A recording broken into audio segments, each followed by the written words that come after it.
Plant medicine won't heal you, but it will pave the way for your healing. The actual process of healing is up to you. Now, if you've ever been curious about my journey with plant medicine, this episode is a must listen.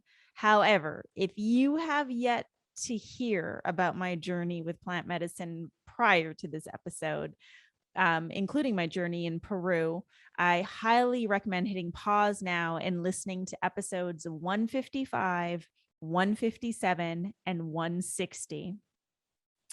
Now, as for today's episode, in this episode, I talk about my experience with different plant medicines and sacred medicines.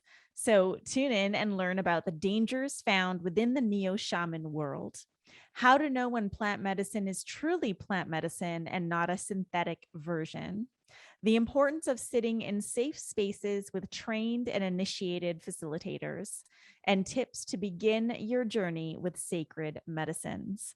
Now, as you will hear in this episode, I am now a trained Kambo practitioner. More on that in this episode. But if you are interested in booking a private Kambo ceremony with me in our sanctuary in Austin, Texas, just head to rubyfremon.com/Kambo, Kambo, to get started. That link and more will be in the show notes. And just as a reminder, my book, Potent Leadership, is still out there. It's available on Amazon and it's now on Audible. So head to potentleadership.com to grab your copy of the book, or just head to Amazon, wherever you're at. And if you hate Amazon and you don't like Audible, then you can walk into your local bookstore and ask them to order you a copy of Potent Leadership. Now, whether you are a loyal listener or a brand new to the podcast, please take a moment to download a few episodes and drop a rating and review on iTunes. Every single download, rating, and review helps get this podcast out to more leaders around the world. And if you have yet to do this, but you appreciate the content that I share on the podcast, please just fucking do it. Drop me a rating and review, because this really, really helps me out. And it'll help amplify my service. So just do it. Now, it is time to talk about Kambo, ayahuasca, and my journey with sacred medicines.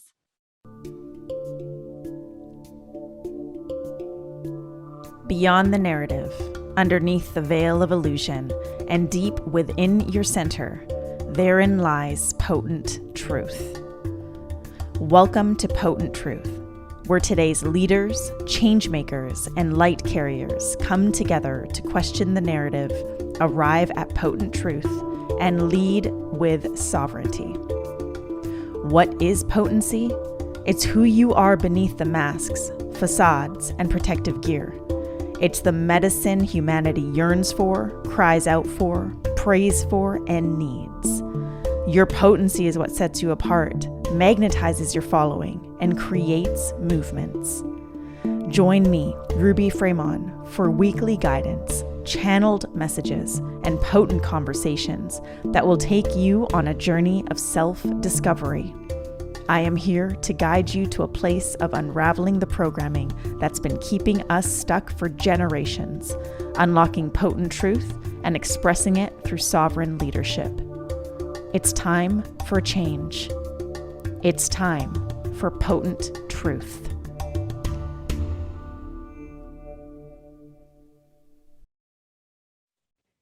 Hey, leaders and truth seekers, welcome to another edition of Potent Truth. And today I want to talk about something that I've received a lot of requests for. So if you've been listening for a while, you know that I have been on a journey with plant medicines and sacred medicines for a while. And I've spoken about this a number of times on the podcast. I even have a few episodes dedicated to my trip to Peru and my plant medicine dieta with the Shipibo tribe in the Amazon jungle. If you didn't hear those episodes yet, because you're pretty new around here, I highly recommend listening to episode number 155, 157, and 160. Now, I've been receiving a lot of questions about my journey and a lot of people requesting that I speak more about the journey. So this episode is really dedicated to my journey so far with sacred medicines.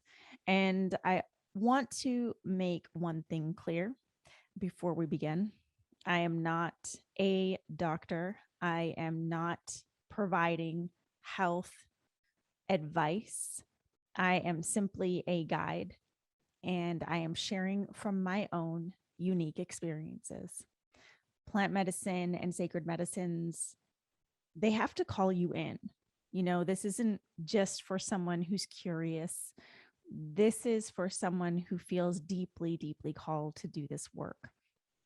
And I will say that not every medicine is a psychedelic. And I think that that's a really big myth, that all these plant medicines and indigenous sacred medicines are psychedelics, and they're not.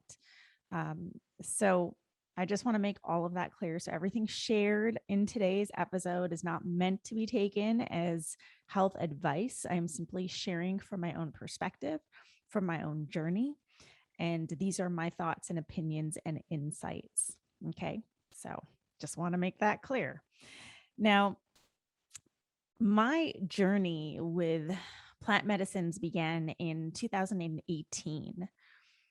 I had actually felt the call to ayahuasca prior to that. And I think it was around 2014 or 2015 when I first entered my sobriety. So I entered my sobriety in November 2014. That was when I quit alcohol. And prior to that, I quit drugs back in 2013. And when that happened, very soon afterwards, I remember hearing about ayahuasca, seeing articles on ayahuasca. It was just coming into my peripheral. And the idea of sitting with ayahuasca really intrigued me at that time. And at the same time, it freaked the shit out of me because I had just become sober. So my fear was that if I get into this plant medicine space, I would just become an addict again. Now, that's completely false. You can't become addicted to the actual substances of plant medicines. You can become addicted to the experiences, and I'll talk about that later, but you cannot become addicted to these things. So, and I will also say that all plant medicines and sacred medicines must be used with caution. So I first felt the call around 2014, 2015, but I was scared. I was hesitant. I didn't want to disrupt my sobriety. So I just continued on my journey. And in 2018, and I've shared about this in previous episodes of the podcast, I was really, really struggling. So 2017, what happened was my business blew up. I hosted my first 3-day event in Los Angeles and sold out. We had just over 100 people at that event.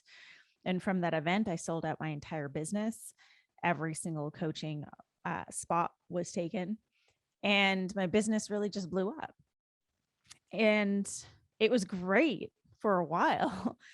And 2018 hit, and I started to experience feelings of depression and anxiety that I had. And I hadn't experienced depression and anxiety since I really kicked all of that out of my system, probably around 2013. I went off of antidepressants in 2013, and my last real depressive episode with serious anxiety was probably around 2004, 2005. So when it came back into my life in 2018, it felt like it came out of nowhere. And yet at the same time, it felt like it had just been creeping up. Like I was probably dealing with it in 2017 and wasn't paying much attention to it because my business was blowing up and everything was great. But it got progressively worse in 2018. And it got to the point where 2 weeks out of every month, 2 weeks, I became a completely different person. I was unrecognizable to myself and to my husband. I was dealing with depression, feelings of depression that brought on suicidal ideation and suicidal thoughts. And I hadn't dealt with suicidal ideation and suicidal thoughts since my very early 20s. So it felt like it came out of nowhere. And none of my tools were working. None of the tools that I knew about, like that I've done, that I practiced with success, were working. And the anxiety was horrible. I would wake up in the middle of the night with anxiety attacks, like just anxiety attacks would wake me up in the middle of the night. And during the day, my hands would shake, like my body would literally shake. It felt like my nervous system was completely messed up. And then in addition to all of that, I was experiencing memory loss and brain fog. And the memory loss was so severe during these 2 weeks of the month that I could be talking to a client and I would forget their name mid-sentence. All of this, as you can imagine, started to disrupt my work and my ability to really serve.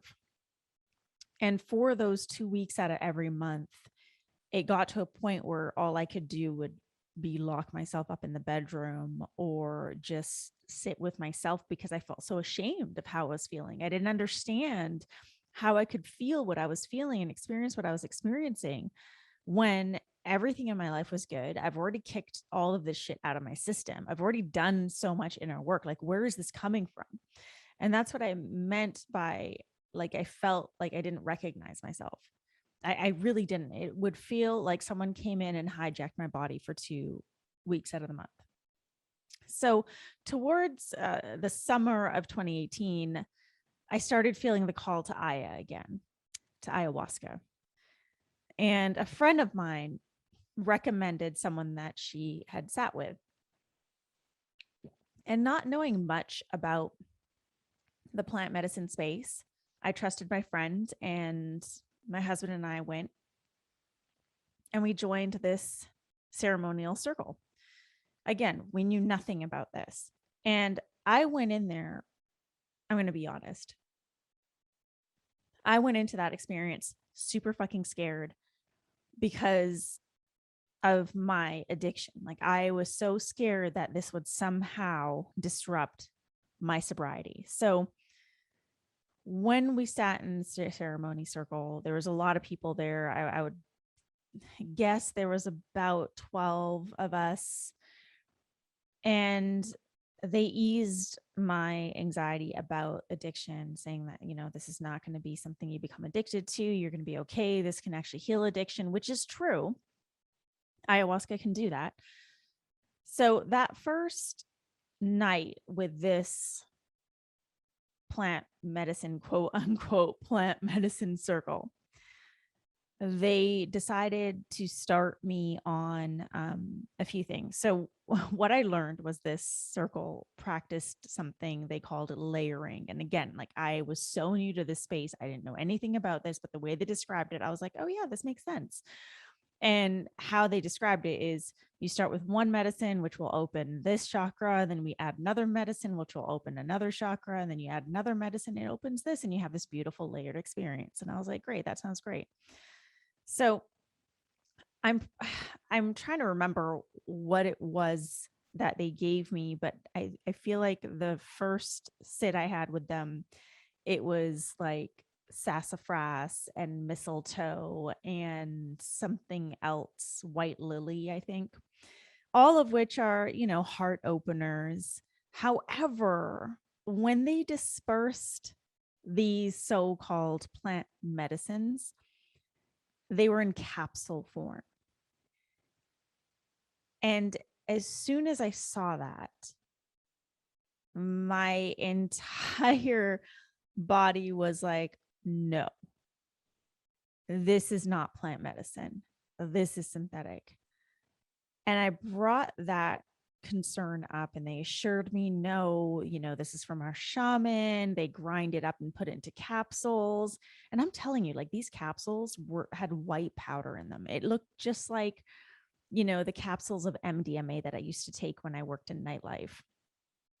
So again, I trusted them. This is like long before I really cultivated a deep sense of inner knowing and self-trust. it's like I had that inner knowing, and my inner knowing is warning me like, red flag, this is not plant medicine, this is synthetic, but I went along with it. And at first, it was good, I felt the heart opening. And then it slowly started turning into what felt like an MDMA trip, but a lot deeper. At one point, I basically couldn't peel myself off the ground, and I was scared and I was crying. And then by the end of the night, I was just like, I need to be away from all these people. I need to be in my bed. I was freaking out. So that was the first time. The second time I went to sit with these same people, and I don't know why I went back the second time. I again, like, I think I just put my trust in them. And this is before I cultivated self-trust, obviously. So the second time they were like, okay, we're going to sit you with ayahuasca. And I was like, great. This is like what I really, really want to sit with. And all of a sudden, they pull out this sachet of powder, and they take a glass and they pour pineapple juice in the glass, and they tell me this is just so it'll taste better. And then they pour the powder in the glass and then tell me to just stir it and wait a few minutes before I drink it.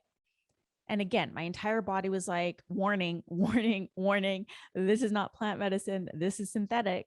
And I raised that concern. I was like, oh, I thought ayahuasca was in liquid form, not powder form. And again, he said, well, our shaman does this stuff and now it becomes a powder, so it's easier to travel with and whatever.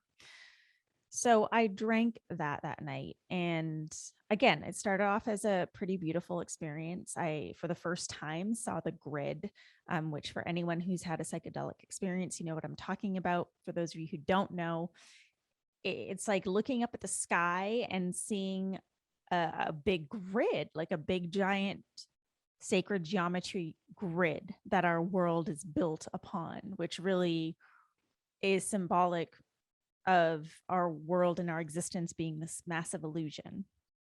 So that was really interesting. And then at the end of the night, shit just got weird again. So in these specific circles, these layering circles, everyone is on something different, and everyone's allowed to talk, and there's music playing. And so it's just, again, I didn't know what to expect for plant medicine. I thought this was normal. I didn't feel normal. But because I was so deep in it at that time, things started to feel not safe. So, there'd be a group of people talking in this corner, another group of people talking in this corner, someone having a crazy experience, someone coming up in my face and like freaking out, like literally right in my face, freaking out. And all of it just freaked me out. And so again, I went to bed that night freaking out. And both of those journeys with this specific tribe of people with these supposed plant medicines, both of these journeys, I woke up the next day with a clenched jaw, which for anyone who has ever experienced ecstasy or MDMA or cocaine or any sort of recreational drugs, you know that this happens. You tend to grind your teeth or clench your jaw, and you wake up with a really sore jaw in the morning. And that was a huge red flag. And when I experienced that for the second time, I was like, fuck this. Like, this is not plant medicine. This is 100% synthetic. And I wrote that whole community off. And this community still practices. They have several different trained facilitators in different states in the world. So if you've ever heard of the term layering and you're looking for a real plant medicine experience, I'm just going to say, this is not a plant medicine experience. No matter what they tell you, it's not. It is 100% synthetic. And they will deny that completely. But I am telling you, after all the work that I've done with plant medicines, I know the difference. This is 100% synthetic. Ayahuasca does not come in a powdered form. And these capsules are synthetically made. Okay. So that's where my journey began. After that, I ended up in a teepee in December of 2018. And this was initially the group that I really wanted to sit with. And I finally sat with them and found myself in a teepee in the cold of California. And this was my first true experience with drinking real ayahuasca. That ceremony. Wow. So, so much to say, so little time. It was a beautiful experience in that it revealed a lot to me. So the medicine, when I first put the cup to my lips and I tasted ayahuasca, I actually get emotional talking about this. It felt like I was coming home. The taste, which is very much like a really thick, sour molasses. It's not very pleasant. Um, it felt so familiar to my soul and to my spirit. And I knew immediately, like, okay, I am home. That journey that night was so intense. First of all, I think there was close to like 20 of us in this teepee. And so it was very packed. We were placed next to each other so tightly. And when you're in a psychedelic experience, especially with ayahuasca, like you're wide open. And so you can feel your own stuff moving around, but you can also feel other people's. And when you're really new at this work and you don't know how to shield and protect yourself, that can be disastrous because you're just picking up on everyone else's shit when you're wide open. The facilitators of this tribe, I really am grateful for them and how much they did support me at the beginning of my journey with plant medicines. But I will say that after sitting in different types of ceremonies, I understand what it really means to hold space for plant medicine ceremonies, and this circle wasn't quite doing that. And so I was going through a really traumatic night. And I mean traumatic. Like I was shown by ayahuasca my pattern, a pattern that was actually making me sick. And that was the pattern of taking on other people's shit and putting it in my backpack and walking around with all that shit in my backpack. And it kept replaying that visual over and over and over again. And it was really painful to watch myself carrying around this backpack, having interactions with different family members, taking their shit, putting it in my backpack, walking around. I could feel the heaviness of the backpack. And this same visual literally played over and over and over again for hours. And I got to a point where I was like, just please fucking stop. Like, I get it. I get it. And no, she would press play again and it would go over and over and over. And I had to exit the teepee because I was so distraught. And I sat in front of the bonfire that we had going outside and I just cried and gave my tears to the fire. And I hung my head low, humbling myself. And I was like, I see this. Please let it stop. And it didn't really stop. I journeyed the entire night that night. I didn't get any sleep at all. I ended up with what really felt like PTSD for probably a week. And it was really severe for the first 2 days afterwards. And there was no real integration work that was being done with this specific circle. And so I mean, as much as difficult as it was, I also did get a lot out of that ceremony because I saw that pattern and I was like, okay, now the real work begins. And this is what people talk about when you say integration. So I could have been shown that visual 1,000 times over, 1,000,000 times over, but the actual work of shifting that pattern of not taking on other people's shit, of not carrying it in my backpack, that's up to me. That is the integration. And this is where most people fall behind with plant medicine. This is where most people get shit twisted. They think they can sit in an ayahuasca ceremony, ayahuasca will take away everything for them and they're good. And it's like, that's not how this works. Ayahuasca, like all other sacred medicines, is simply a tool to support you. Ayahuasca, also known as grandmother medicine, because she's got a grandmother spirit, she will show you, like reveal to you the things that you haven't seen or need to pay attention to. But it's up to you to then do something with it. That's integration. So when that happened after my week of PTSD and I started calming my nervous system down, I started integrating that. And I found it so helpful. Like I was like, wow, like I'd never seen that in me before. And I could understand how this was contributing to what I was feeling and how sick I felt. Now, around this same time, my naturopath had diagnosed me with something called PMDD. And in short, PMDD, like simply put, is when women experience the natural highs and lows of their hormones during their cycle, their brain will take that drop in the hormones and send a mixed signal, which triggers depression, anxiety, brain fog, memory loss, all sorts of things. So that's what was happening to me. And there's no cure. There's nothing you can do. Unfortunately, many women, like thousands of women, actually commit suicide because of this. I'm one of the lucky ones.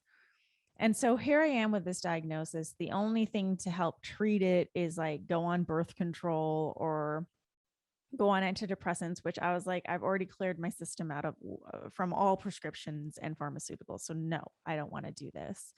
And if you don't know, pharmaceutical industry is what actually kicked off my addiction. Back when I was 22, um, I became addicted to benzos, and no one ever questioned why I was refilling my prescription so much. That's another story that I have talked about many times. But this is why plant medicine felt right for me, because I didn't want to return back to the world of pharmaceuticals. So that was like my first sit with the actual ayahuasca drink, like the real ayahuasca drink. What you may not know about ayahuasca is that it's made out of two different plants. It's made out of the ayahuasca vine, which contains the active MAOIs, and then it's also made with chacruna leaves, which contain the DMT, the psychedelic effect. So these two plants are actually two totally different species of plants, and they're found in different parts of the jungle, which is crazy. Um, but that's what ayahuasca is. And how it's made is the ayahuasca vine, the actual vine is pounded to soften it up. And then they break it off into thinner sections, which allows for more extraction of the medicine. And then the softened, broken up pieces of vine is placed in a large cooking pot, and that pot is on top of a big fire. It's like a giant cauldron. And then the chacruna leaves are placed on top of the vine, the broken up vine. The chacruna leaves are torn up into small little pieces. And then they'll take another layer of vine and another layer of leaves and another layer of vine and another layer of leaves. And then they'll add a bunch of water, sometimes as much as 40 liters of water. And then this blend is cooked over the hot fire for several hours. And over time, the liquid in the pot begins to reduce, which extracts the medicine from the plant and increases the potency. And in this process, they will pray over the medicine until the liquid is completely reduced and the medicine is potent.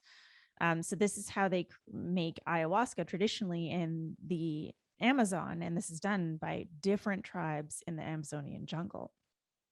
So that's a little background on ayahuasca. Now, my second sit with Aya, I went with the same tribe, but we didn't sit in teepee this time. We sat at their home. And that weekend, it was like 2 nights of ayahuasca on a Friday and Saturday night. And they asked, does anyone want to sit with Kambo on Saturday morning before our second ceremony with Aya? And I hadn't really heard of Kambo, but I was super curious. And again, at this point, I'm still struggling with PMDD. I just want to heal. So I said, yes, I will sit with Kambo. And I sat with Kambo the first time. And how Kambo is applied. So Kambo is the secretion of the Philomedusa bicolor frog. And this is also found in the Amazon. And this secretion is toxic, which is why this frog has absolutely no known enemies in the forest. But it's applied to the second layer of the skin. So first they burn the top layer of your skin with an incense stick, just a light burn, kind of like a blister. And then on that second layer of skin, the shiny layer, like you would see underneath a blister, the Kambo is applied in these little dots. And as soon as it's applied, I mean, almost immediately you start to feel the effects. And unlike ayahuasca, where the effects of Aya can be in your system for like 8 hours, Kambo is, 20 to 30 minutes, maybe 40 max. The medicine is left on you for 20 minutes and you may feel the effects upwards of 40, but it's usually between 20 and 30. So I sat with that and I passed out and I woke up and I felt like a new fucking person. And it was interesting because everyone around me was purging, but I didn't purge. I just passed out. I sweat profusely, passed out, woke up, and all of a sudden I felt like a fucking warrior. And I was like, what was that? That was amazing. And then I had a really great Aya ceremony that night. And in that Aya ceremony that night, I was told 2 words by ayahuasca, and that was Kambo reset.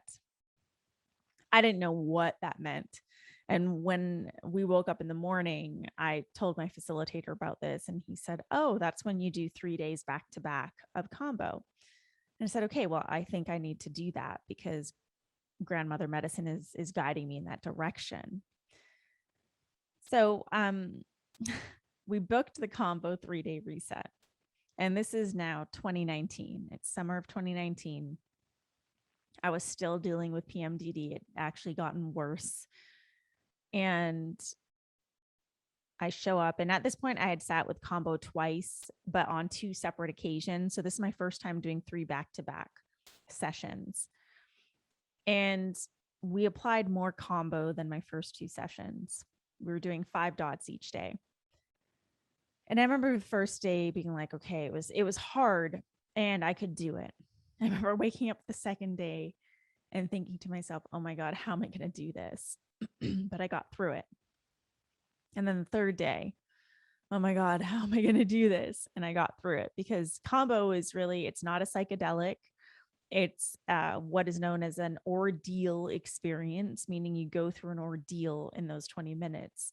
So basically what happens is as soon as the Kambo enters your system, when the dots are applied, you're going to start to feel heat rushing through your body, like a flushing throughout your entire body, your face. You're going to feel throbbing in your head and your ears.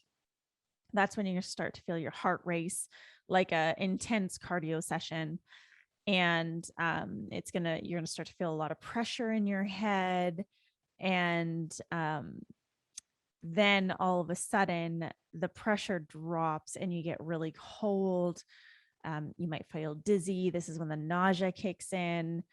And this is most likely when people purge either north or south. And up until this point, like I wasn't a big purger. Even in Aya ceremonies, everyone else would purge and I never did. I would purge maybe down south, but not a lot. And in my first Kambo sit, I didn't purge at all, but I had some incredible effects from it. In my second Kambo sit, I did purge and again had incredible effects. On the 3-day reset, I purged all 3 times. And I'm going to provide more info on the purge. Keep listening to this episode because it's really interesting. You actually don't need to purge with Kambo to feel the effects of Kambo. And there's a lot of myths around purging. So I'm going to get to that. But let me just complete the story about my 3-day reset with Kambo because it's fucking incredible. So completed the 3-day ceremony with Kambo. And by the time I was done on that trip and went back home, I felt exhausted. I mean, I had gone through an ordeal. But like 2 days after that was finished, I started noticing just like an overall uplifting of my spirit, more energy in my body, more clarity in my mind. It felt like my entire body was clear and completely free of any toxins. I felt a lot lighter. And then my first month went by and I didn't have any symptoms of PMDD. No depression, no anxiety, no memory loss, no brain fog, none of it. And I was like, oh my God, this is amazing. But will this be the case next month? And it was the case the next month and the next month and the next month. And here I am in 2021, and I still have not had a sign of any of these symptoms. So Kambo truly helped me rid my body of PMDD, which was amazing. I remember my husband saying to me, like, I feel like I got my wife back. And it's like when everyone's telling you that you can't cure this, that you can't fix this, and you are so determined, and then you find a way. It's incredible. Like, it's life-changing. And I knew I wanted to facilitate Kambo. Like, I felt it. I felt it in that final third session of the 3-day reset. But I also at the same time was feeling, who am I to do this work? Because I felt like I was too new in the plant medicine, sacred medicine space. So I let that go and I continued on my journey. At this point in time, I felt complete with my Kambo experience. I knew I felt called to serve, but again, like, I shelved that because I just didn't feel like I was ready to do that at that point. But I continued to sit with Aya. And another interesting thing, in my third sit with Aya, the real ayahuasca, she told me that I would be, and this was like in January of 2019, she told me that I would be in Peru in November, sitting in the jungle. And when I came out of that ceremony and I processed that, I was like, wait, what? How the fuck is that going to happen? I couldn't fathom that happening with my business, like taking a month off and just going to Peru. I just didn't know. So I kept sitting with Aya. And then the opportunity to go to Peru came up, and it was summer of 2019. A group was going in November, and I was like, okay, the divine timing, I've got to go. So I just trusted that my schedule would clear itself. And of course it did. Now, as I was working my way up towards Peru, I continued sitting with ayahuasca locally. And it was like my 6th or 7th sit with Aya. And it was the last sit I did locally before leaving for Peru. And my intention was really just to prepare for Peru. And up until this point, I mean, this is my 6th or 7th sit, I had not purged with ayahuasca, which was interesting. Because if you've heard anything about ayahuasca or sat with ayahuasca, you know that most people purge. And this is what a lot of people talk about, is the purge. But I hadn't. And I was left feeling like I was doing it wrong, which always frustrated me in ceremonies. So here I was in my 6th or 7th sit, and it was my like pre-Peru sit. And I set the intention for the medicine to open me up for my Peru experience, to act as an initiation for the jungle. And it was such a beautiful night. I ended up purging, which was such a huge celebration for me because it felt like I was really releasing something. But it also felt like this massive activation of my throat, which has been a huge journey of mine to be able to use my voice. And I was channeling a lot in that. The moment after the purge, I started channeling, and I was getting all these messages. And then all of a sudden I was told to quiet myself, but in a way that didn't feel polite or respectful. It felt like the facilitator was threatened by what I was sharing. Like, it was a really weird energy and a really weird dynamic. And I had been feeling this weird dynamic growing within this circle that I had been sitting with. And it was in that moment that I felt, okay, I think I'm complete with this circle. So I ended up going to Peru. Now, if you've read my book, Potent Leadership, you've heard in great detail my experience of Peru. If you haven't, then go get a copy of my book, Potent Leadership. It's available on Amazon in all countries. And if you hate Amazon right now, cool, just walk into your local bookstore and have them order it in for you. It's also available on Audible, which is super fucking exciting. So go get that. But back to Peru. So I went to Peru, went by myself. I don't want to get into all the details about Peru because you can go listen to episode 155, 157, and 160 to hear in great detail my journey in Peru. And I highly recommend listening to those episodes. They're so good. And they provide a lot more in-depth information on what makes a plant medicine dieta and more about the Shipibo culture, which is the tribe that I sat with. So Peru, I went there for a 14-day dieta, and I was dieting Bobansana and Noyara, which are two master plants that I was prescribed by our maestro there. So in addition to ayahuasca, you're drinking these teas that are made out of these master plants and trees. And that was the first time like I felt like I was really at home with this medicine. Like the medicine had felt like home to me, but being in Peru felt like here's the home where I'm meant to drink this medicine. It was there that I finally realized how ayahuasca is meant to be served and the potency of this work with plant medicine. And I had never experienced that up until this point. I mean, the environment alone was hard. If I had just gone and not had any medicine and just was in that environment, that would have been life-changing. And again, I go into detail of that in episodes 155, 157, and 160. So in Peru, I learned a lot of lessons. Of course, I was there for 2 weeks in the jungle, completely checked out of the modern world. But I learned the importance of feeling to heal, to stop pushing and forcing myself, which was a huge lesson with the purge, because I found myself always forcing myself to purge because I thought I was doing it wrong. Whereas I realized, well, if I just am with the nausea and am with the pain that I'm feeling in ceremony, it'll eventually pass. So that was huge for me, because my ceremonies were not like with ayahuasca. You probably hear a lot about ayahuasca experiences being beautiful, psychedelic, uplifting, life-changing, like all these crazy stories. And what I want to tell you is that the reality, ayahuasca can take you into some really fucking dark places.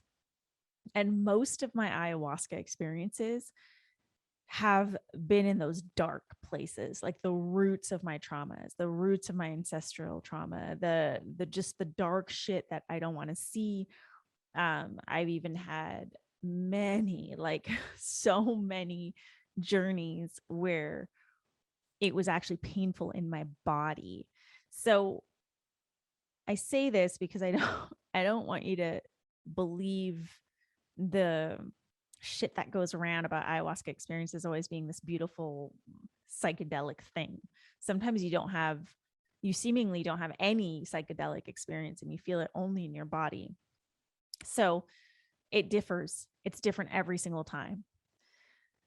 In Peru, I also felt a true healing of my ancestral lineage. And that was really, really powerful. And that's when I knew I was really starting to get to the deeper layers of the work that I wanted to do with myself, the inner work. So when I returned back to the States after my 2-week dieta, I continued sitting with ayahuasca with that tribe. So the people who were facilitating who had facilitated the group in Peru, meaning they acted as the connection to the maestros in Peru. I started sitting with them because they sat in traditional Shipibo style sits, and they were bestowed the lineage by this maestro to serve in this way, to serve under that name. And so finally, I found my ayahuasca tribe, a tribe that really holds deep reverence to the medicine and to the work, and facilitates with great respect. So that continuing to sit with ayahuasca post Peru was really amazing, because it has been really amazing, because it's like I feel like I finally got deep enough and have shed so many layers that now it's just like all this deep ancestral work that I get to do that is like fun, interesting, enlightening. Like I finally gotten the hang of ayahuasca. And I remember in my last sit with ayahuasca, last meaning the last sit prior to recording this episode, it was like my 28th sit, I think. 28th or 29th. And my intention was like, I just want a complete fucking ego death. And I told my facilitators that I was like, I feel like I've been slowly dying since 2018 because it really felt like that. I've been slowly dying. Everything's changed in my life. Like everything has fucking changed. I changed the way that I run my business. I stopped forcing. I stopped pushing. I've been in like a big feminine flow, like just embracing self-trust. But I was feeling like I hadn't really had that big ego death, the ones that they talk about. Again, kind of like talking about the beautiful psychedelic experiences. A lot of people talk about, oh, the ego death. So my intention was that. And my facilitator laughed and he was like, okay. And in that ceremony, as soon as I dropped in, Aya just said very calmly, she's like, you've already died 1,000 times. And I started laughing in ceremony. And then I had a beautiful weekend ceremony, which was very enlightening. And she told me that I could continue doing this work with her. And I could also just complete my work with her. So I'm still sitting with that again at this time of recording. I don't think I am complete with ayahuasca. I feel like she's given me so much and helped me shed a lot. I do believe that I will slow down with my work with her. And I will say, back to the piece of integration, the reason why I have sat so often is because I am a huge integrator. So I am someone who, when I see something, I will fucking integrate it. And I share that with you because there's a big difference between going from ceremony to ceremony to ceremony because you're addicted to that space and that feeling and not doing the work, to going from ceremony to ceremony, but integrating in between each ceremony. So there is a difference. Now, that leads me to this year, 2021, and that's last sit with Aya was in 2021. And I felt really called to work with Bufo. So Bufo is the dried venom of the Bufo alvarius toad, which contains both 5-MeO-DMT and another psychotropic substance known as bufotenin, which is 5-HO-DMT. It provides a really brief but intense psychedelic experience. So unlike ayahuasca, which is like 8 hours, this is like 15 to 30 minutes max. I mean, some people go even faster. But what's interesting is it provides this feeling of a complete dissolution of ego. And my dear friends had gifted me a session. So I went into that session in the privacy of their home and didn't know what to expect because I've done plant medicine, I've dieted master plants, done Kambo, I had done psilocybin, but Bufo was really, really new to me. And I think I felt really called to Bufo because ayahuasca is a very shadowy medicine. Like you're working a lot in the shadows. And again, like unlike what a lot of people say, like, oh, it's so light and this and that, it's not. Like she takes you to the roots of your traumas. And so I felt like I had been working on my traumas for so fucking long that like I've built these roots of my giant tree of life. And now I wanted to start building out my branches. And Bufo called me. So that ceremony was interesting. You smoke Bufo, and it's like the longest inhale of your life. And and then after you smoke it, you're not breathing out, you hold it in. And then as you hold it in, you just completely dissolve. And when I dissolved, I felt myself being held, being put on the mat. And all of a sudden the grid appears, but like I'm part of the grid and I can't separate my body from the grid, and everything is light and everything is white. And I look down and I can see my body, like I'm completely out of my body. And I kind of panicked, and I heard my friend saying, just breathe. I could tell they knew I was panicking. And so I started doing my breath work and then relaxed myself into that state, which is when Bufo really took over and I felt the dissolution of ego. Now, Bufo, such a fucking gift for me at this time.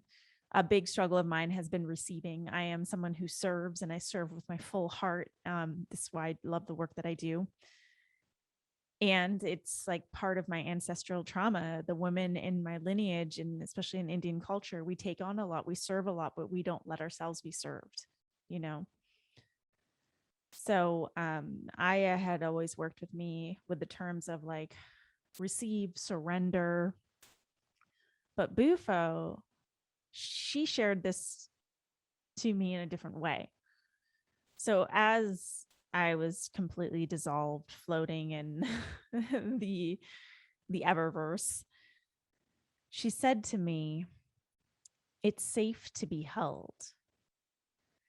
And I could feel my friends doing some work on my body, and they had made it like I had given them permission prior to going in that, yes, you may touch my body. And they were working on me.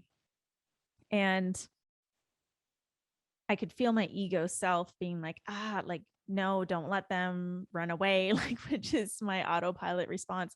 But because I was out of my body and completely in this weird dissolution of ego, I couldn't do that. And so I just like received. And I kept hearing, it's safe to be held, it's safe to be held, it's safe to be held.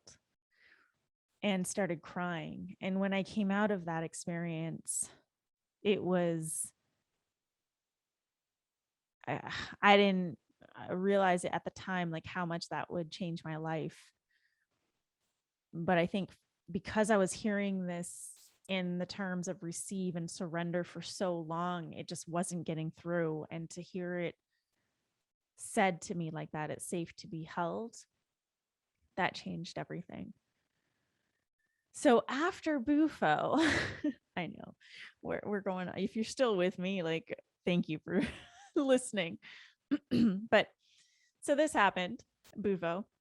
And then after Bufo, I started having dreams of frogs, like just dreams, remembering Kambo and my experience and how all of that changed my life. And we started getting frogs like appearing in our front yard, which is common for Austin, but like, I mean, a lot of frogs.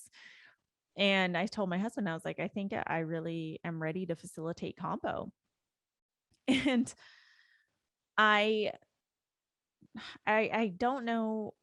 I think I was just searching online. There was a school that I wanted to learn Kambo from, but then there was some weird shit happening with that school. And I found this other training program, and they happened to be training the following week in Colorado. And I reached out and they had one spot left. And I was like, okay, this is a sign. So I did my 10-day training to become a trained Kambo practitioner. And in that training, I mean, it was intense.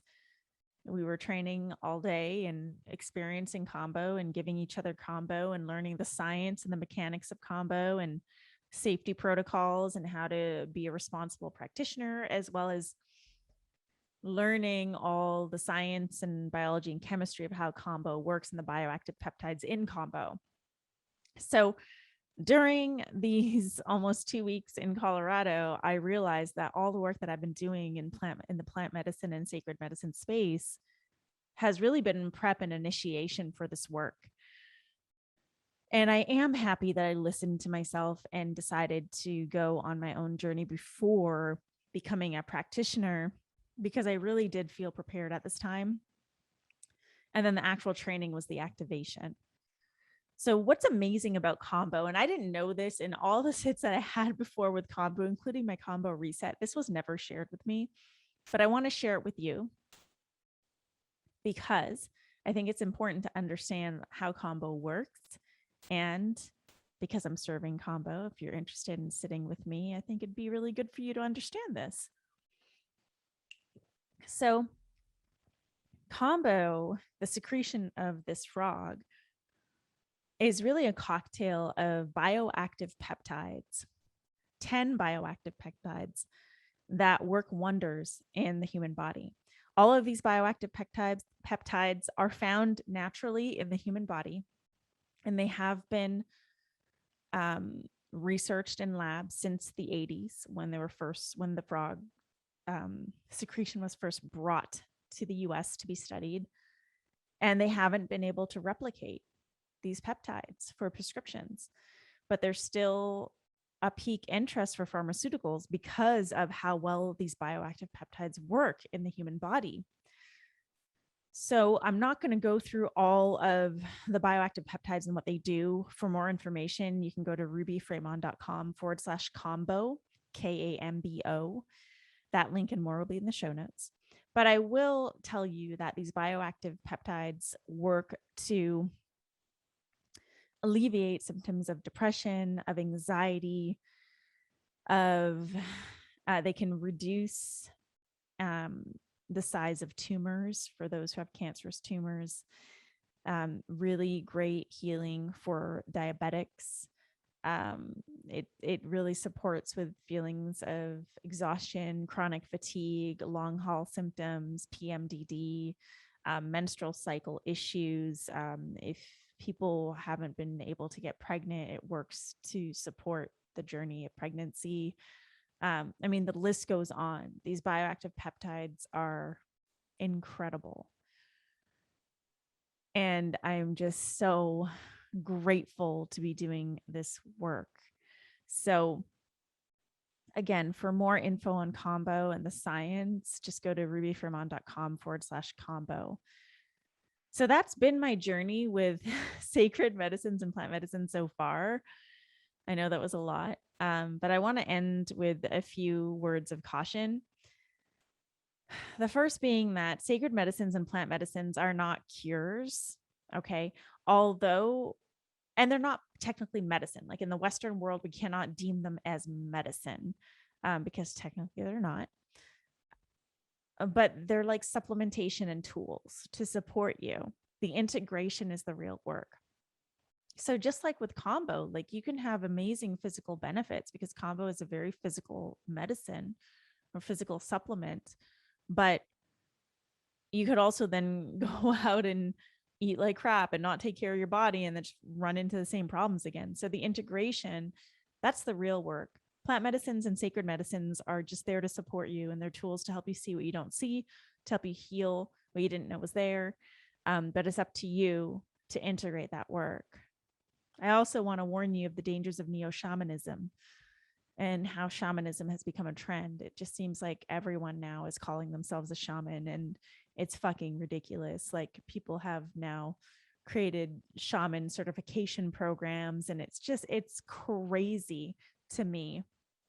Because if you actually look at the Amazonian tribes and what they have to go through to become initiated to serve medicine, it's fucking intense. I mean, several people have asked me why I don't serve ayahuasca, and I've wondered that myself too. But the reason really always comes down to like, I am not at a place in my life where I want to go through that initiation. I'm not ready to spend months on end in the Amazon going through the initiation process.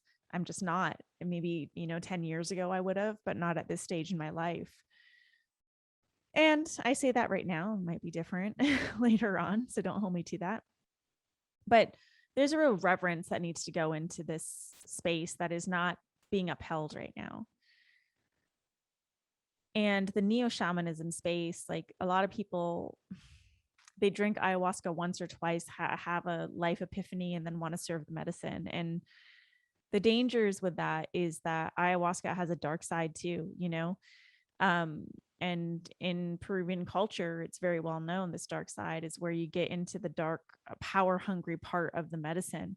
And that's what we're seeing in our Western world. A lot of people, they just want to serve this sacred medicine because, well, for egoic reasons, because it deems them as like a powerful healer. They want to heal people, but they actually don't even know how to facilitate safe spaces. Like I shared with you, the circles that I sat with prior to finding my tribe, there's a lot of dangers with that because a psychedelic experience can also break people, and I mean like a psychotic break.